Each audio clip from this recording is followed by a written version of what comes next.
청취자 여러분 안녕하세요, 딩몬입니다. 오늘은 유럽의 왕 이야기 같이 한번 해봐요. 자, 얼마 전 일이었어요. 아마 뉴스에서 많이 보셨을 텐데요. 5월 6일에 찰스 3세가 엘리자베스 2세 여왕님의 뒤를 이어서 영국의 왕이 됐습니다.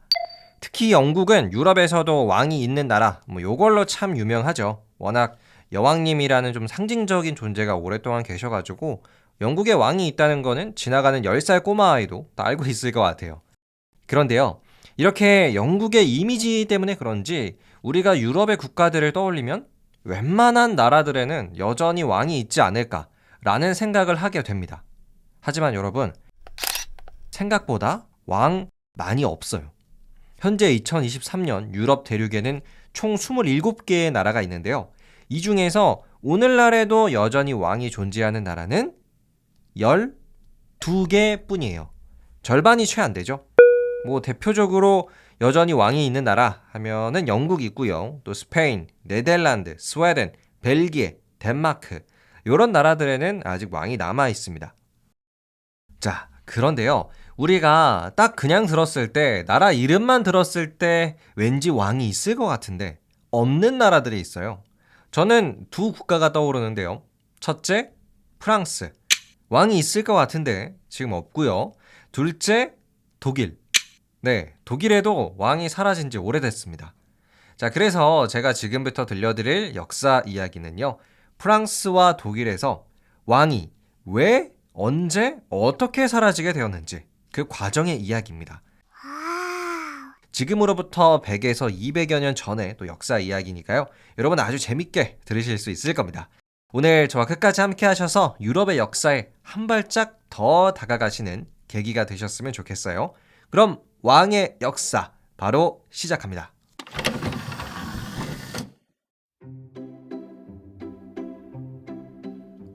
자, 그러면은 프랑스와 독일 중에서 가장 먼저 왕이 없어진 국가는 어디일까요? 정답은 프랑스입니다.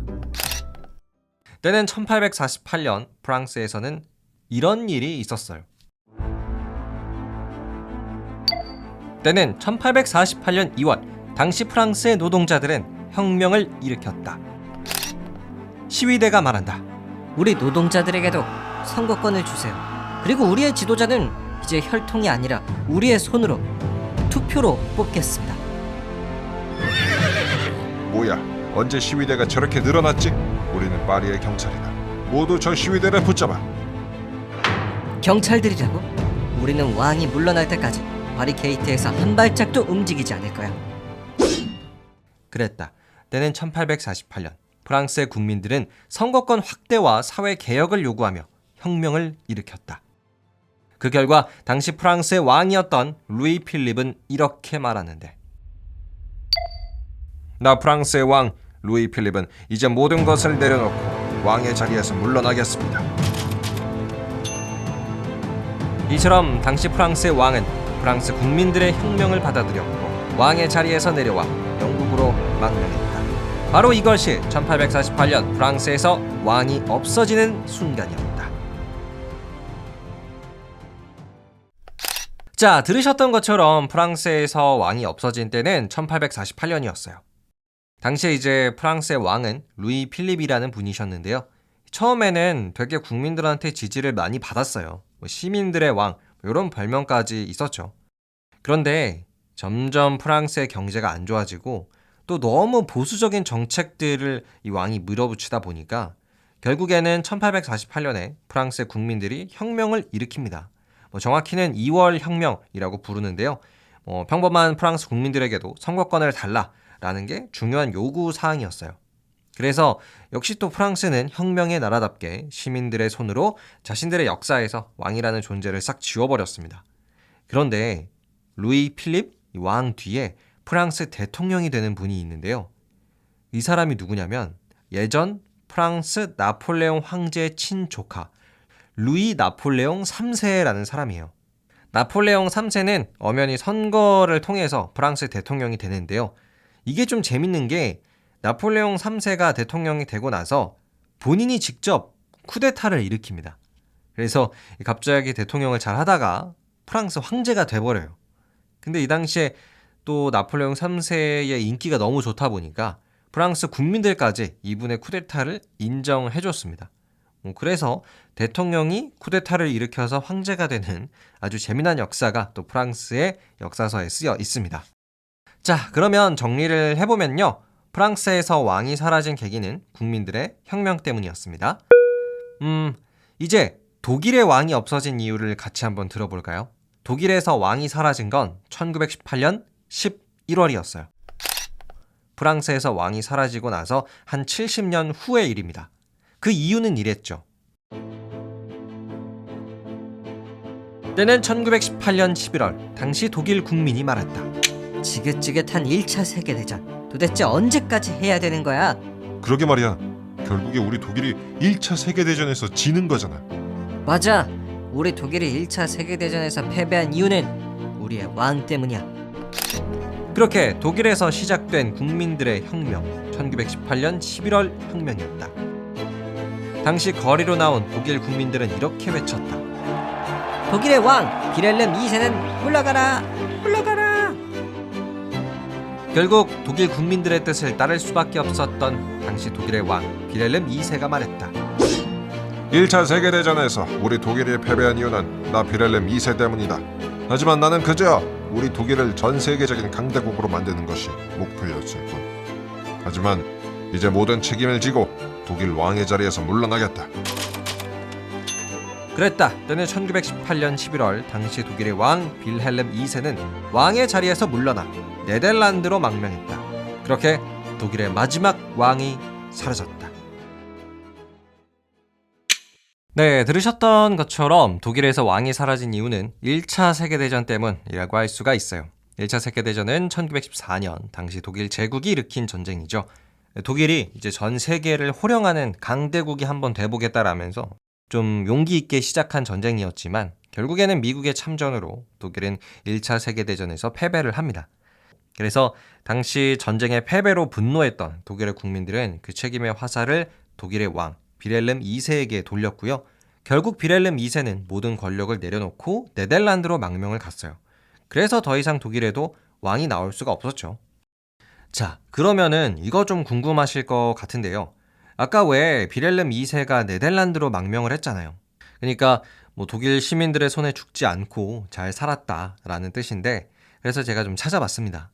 이 독일 왕의 후손들이 여전히 남아 있는지. 결론부터 말씀드리면 여전히 빌헬름 2세의 후손들이 잘 살고 있어요. 뭐 특히 게오르 프리드리히라는 분은 빌헬름 2세의 정통한 후계자라고 하시는데요. 1976년생이고 지금은 은행에서 일하는 평범한 사람으로 지내고 있대요.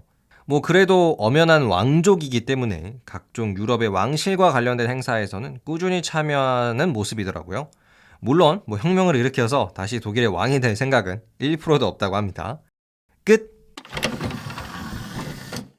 자, 지금까지 프랑스와 독일에서 왕이 사라진 계기에 대해서 저와 함께 알아봤습니다. 정리하면 프랑스는 당시 왕이었던 루이 필립의 이 지나친 보수 정책 때문에 분노한 국민들이 혁명을 일으켰고 결국 왕이란 존재가 사라졌습니다. 독일은 1차 세계대전에서의 패배 때문에 왕이란 존재가 없어졌다. 이렇게 정리를 해볼 수가 있을 것 같아요. 자, 그런데 저는 오늘 이렇게 유럽의 왕 이야기를 하면서 좀 궁금한 게 있었어요. 왕이란 존재가 2023년 오늘날의 국가에 도움이 될까? 아니면 안 될까? 어떻게 생각하세요? 왕이 나라에 도움이 될까요? 안 될까요? 저는 왕의 존재가 어느 정도는 나라에 도움이 될 것 같았어요. 왜냐하면 국민의 마음을 좀 하나로 모을 수 있는 상징적인 존재이기 때문에. 그런데요, 경제적으로는 왕의 존재가 나라에게 미치는 영향은 없는 것 같습니다. 결론부터 말씀드리면 유럽 대륙에서 비율적으로 봤을 때 왕이 없는 나라가 왕이 있는 나라보다 훨씬 더 잘 살아요. 그러니까 돈이 더 많다는 뜻인데요. 제가 자료를 좀 찾아봤습니다. 유럽 나라들의 GDP 순위. 왜 우리가 이제 한 나라가 얼마나 잘 사는지 보려면 GDP, 국내 총생산, 뭐 이거 많이 보잖아요. 유럽 대륙에서 GDP 1등부터 5등은 이렇습니다. 1등 독일이고요. 2등 영국, 3등 프랑스, 4등 이탈리아, 5등 러시아. 뭐 이렇게 돼 있어요. 2022년 IMF 국제통화기금에서 발표한 자료인데요. 보시면 GDP 순위 1등부터 5등까지 왕이 있는 나라는 딱 영국 하나밖에 없어요. 나머지 독일, 프랑스, 이탈리아, 러시아는 지금 왕이 없잖아요. 그러니까 왕이란 존재가 나라의 경제에는 그다지 도움이 되지는 않는다. 이렇게 정리를 해볼 수도 있을 것 같습니다. 그리고 왜 이번에 영국에서 찰스 3세의 대관식, 그러니까 왕이 되기 위한 세러머니 한번 했잖아요. 이것도 영국 내에서 여론이 별로 안 좋았어요. 지금 나라가 굉장히 어려운데 왕 세레머니 한다고 10조 원 이상 이렇게 쓴 게 말이 되냐, 이런 거였죠. 어떻게 생각하시나요, 여러분은? 2023년 정말 많은 것들이 바뀌고 있는 해인데요. 왕이라는 존재가 앞으로 사라질 수도 있을까요? 또 사라지는 게 맞는 것일까요? 여러분의 생각을 댓글로 남겨주세요. 자, 그럼 오늘의 왕 이야기는 여기서 마치겠습니다. 오늘도 함께 해주셔서 감사드리고요. 저는 더 재미난 역사 이야기로 돌아올게요. 재미있으셨다면 구독과 하트 눌러주시길 바랍니다. 감사합니다. 안녕히 계세요.